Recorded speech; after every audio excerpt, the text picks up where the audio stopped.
Hello my dear friends, you're on the Military Summary channel, and this video we're going to discuss the most important events that took place during the previous 12 hours. We have lots of very interesting updates, so let's start. And first we're going to talk about Kiev. I'll remind you that yesterday Zelensky and his partners from the European countries issued an ultimatum to the Russian Federation demanding a 30-day unconditional ceasefire. This information we got yesterday. Several hours later, Zelensky on the 10th of May of 2025 gave us additional details about this ultimatum. If Russia refuses a full and unconditional ceasefire, stronger sanctions must be applied to its energy and banking sectors.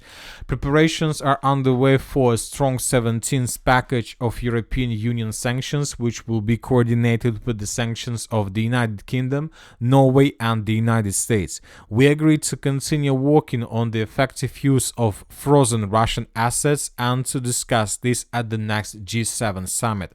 Right after Zelensky, we got several statements from different European countries of the coalition of willing. Russia must agree to a full and unconditional 30-day ceasefire, British Prime Minister Summer said, adding that he will not rest until he achieves what he believes is a fair peace in Ukraine. When talking about France, Macron almost immediately ruled out stopping arms supplies to Ukraine even for the duration of the ceasefire or any truce. When talking about Germany, the Chancellor Friedrich Merz supported the European Union countries' initiative to create a tribunal for Putin. It goes without saying Russia under Putin's leadership is committing the gravest war crimes, and of course they must be punished. When talking about the United States of America, they didn't say anything, but they promised additional arms package. The United States has approved the transfer to Ukraine of 125 long-range multiple launch rocket systems and 100 Patriot anti-aircraft missiles that were previously in service with Germany. Obviously, everything that we saw yesterday from Kiev and from different Western countries was just an ultimatum to the Russian Federation with the purpose to force Russia and to force Putin to do exactly like the Western countries want. But when talking about the Russian side, they have completely different understanding of the situation.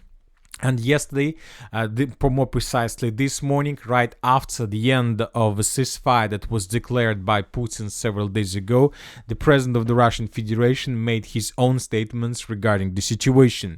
During the recent negotiations and meetings, the issue of a settlement in Ukraine was addressed. Russia has repeatedly put forward initiatives for a ceasefire, but Kiev violated the moratorium on strikes against energy facilities. I'll remind you that first ceasefire started on the 18th of March of 2025 and ended on the 17th of March of 2025. And the Easter truce was not observed either.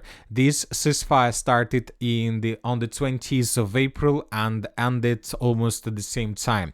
The Kiev authorities launched large-scale attacks during the night of May 6th to 7th. I'll remind you that during that night, the Ukrainians used more than 500 drones to attack deep inside of the territory of Russia, and several military facilities of the Russian Federation were destroyed. We declared a ceasefire for the third time on May 9th, so it's like the ceasefire just ended.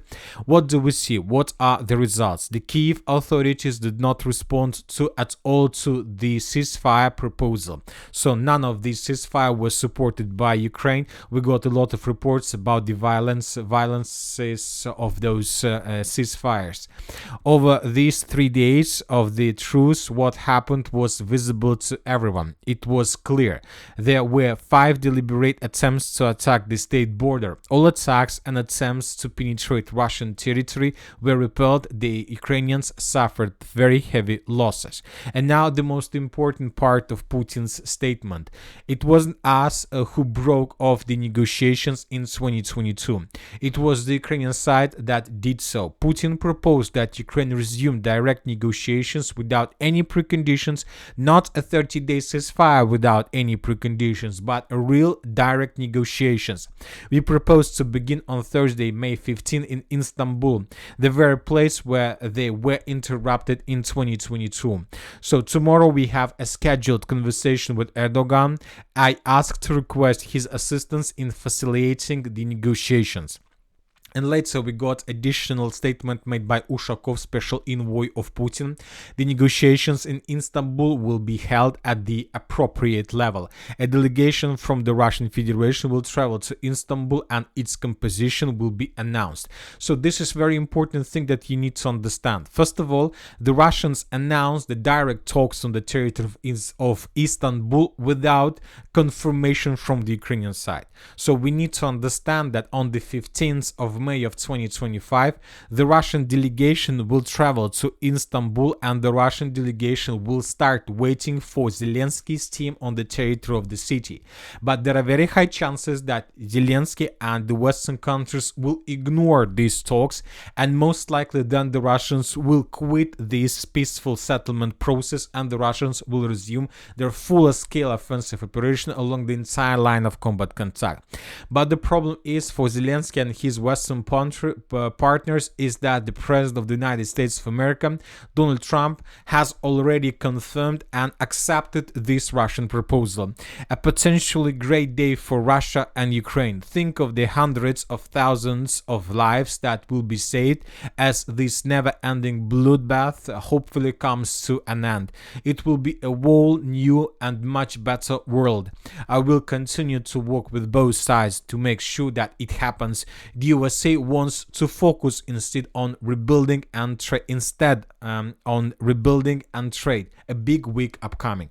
So this is very important situation. Once again, the Ukrainians currently have just two options: either to send their negotiation team to the territory of Istanbul with direct talks with the Russian Federation, or somehow to break this process like they tried to do during the night between the 7th and 8th of May when the Ukrainians attacked deep inside of the territory of the Russian Federation with more than 500 drones.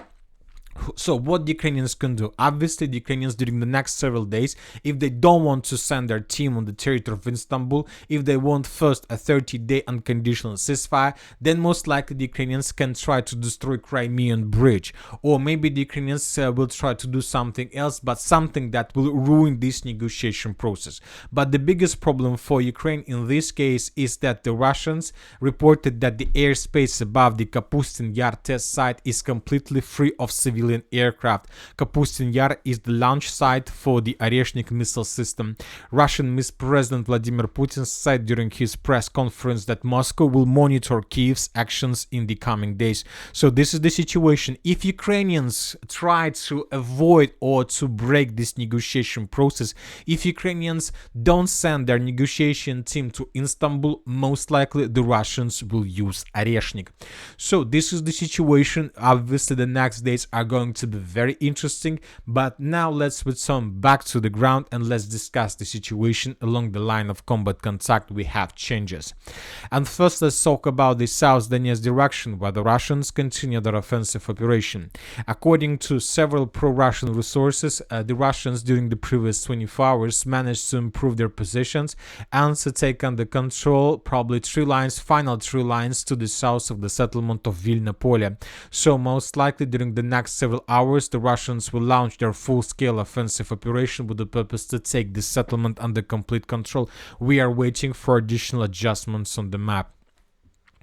When talking about the Bogatyr direction, according to neutral mappers and according to, let's say, pro-Russian resources, the Ukrainians during the previous 24 hours managed to counterattack, maybe not during the previous 24 hours, but during the previous days managed to counterattack and to restore control over at least the northern part of the settlement of Vysyola. The Russians were forced to fall back. This is the situation on the ground before the beginning of the 10th of May, and this is the situation by the beginning of the 11th of May of 2025. Now let's talk about the settlement of Bogatyr. Currently, there are very heavy clashes, and today several sources confirmed additional progress on the ground, and the most important that the Russian positions on the territory of the settlement of Bogatyr in the southeastern direction were confirmed also by pro-Ukrainian sources. So this is the map that we can see on the pro-Ukrainian sources of Deep State. They show that the Russians answered the southeastern part, but they still show the southeastern part of Bogatyr as a contested area, or the area that is covered with the fog of war.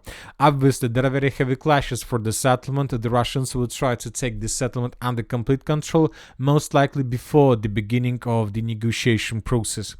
When talking about the settlement of Novopavlovka and the Dnipro direction, there are very heavy clashes for the settlement of Goryokhova. Today, the Russians published this video where we can see Ukrainian soldiers on the territory of the settlement and how the Russians were attacking them with FPV drones. This video confirms that there are still very heavy clashes and that there are still Ukrainian soldiers on the territory of this village, but due to the fact that the Russians during the previous days managed to answer the eastern part of the settlement, we expect that the battle for this village will be finished in the very near future. Now let's talk about the Kliban-Byksky direction, where the Russians continue offensive. During the previous 24 hours, the Russians managed to improve their positions in the northeastern flank, in the northwestern part of this pocket. The Russians took under control several tree lines and took under control several strongholds of the armored forces of Ukraine.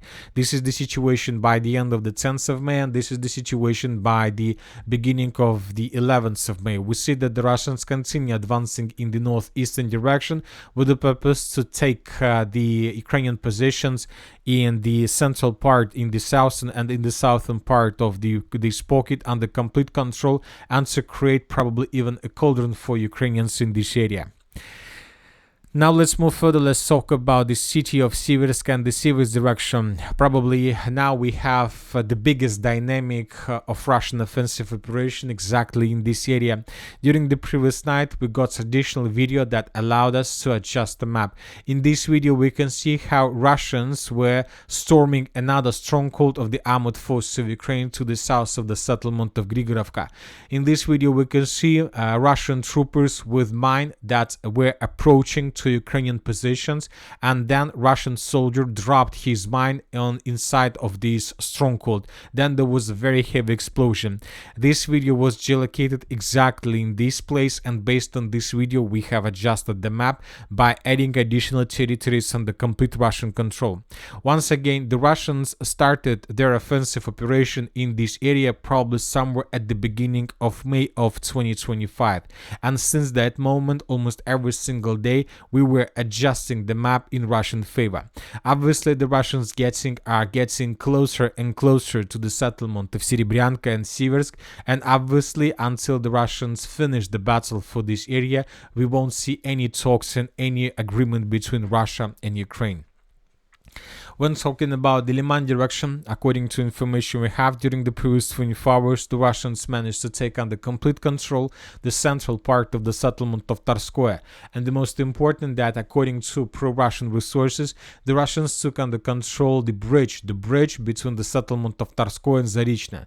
So if we adjust the map, currently, according to several very reliable pro-Russian resources, the armored forces of the Russian Federation, by the morning of the 11th of May of 2025, established control for over this territory. Obviously, this is the beginning of the end of Ukrainian positions on the Russian side of the river of Zherebets.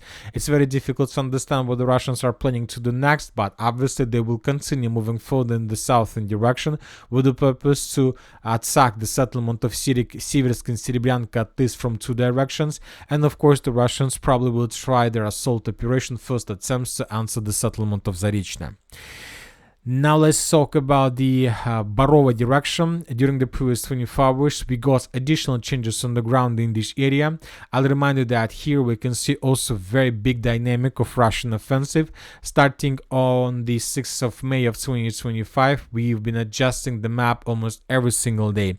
So this is how the map was changed during the previous days, and according to information we have and according to geolocation that was published by the Russians and by the Ukrainians. So we can see another temporary deployment point that was taken by the Russians.